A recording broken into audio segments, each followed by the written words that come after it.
Sir के बाल माशाल्लाह बहुत अच्छे हैं फिर, नहीं शाह साहब, वो तो बहुत ही हल्के हैं। यानी कि जहाँ होने चाहिए वहाँ नहीं है, बाकी फालतू जगह है, यही वहाँ है ना। नहीं, फालतू हाँ ठीक जगह है। पे वो जी। ये तकरीबन जो है, ये बालों का मैं एक दक्कड़ बता दूं आपको, ये 4 साल से ज़ाया होना शुरू हो गए हैं, राइट और रॉन्ग?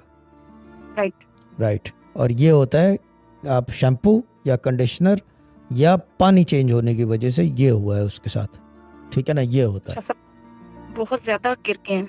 हाँ तो वो जो शैम्पू उसका, जब अगर बाल जिस लेवल से गिर रहे हैं आपके और गिर रहे हैं।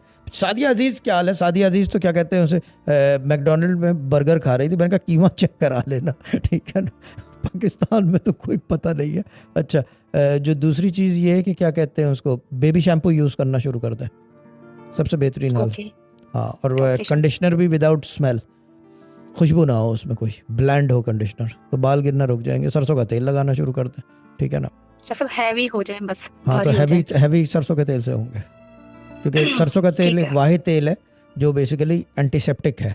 खुद खुद जो है, जो क्या कहते हैं उसे, इसका इंग्लिश में नाम है, सरसों को कहते हैं, येलो रंग का पौधा होता है, याद नहीं आ रहा, ये खुद जो है एंटीसेप्टिक होता है, तो that's why is very powerful. अच्छा,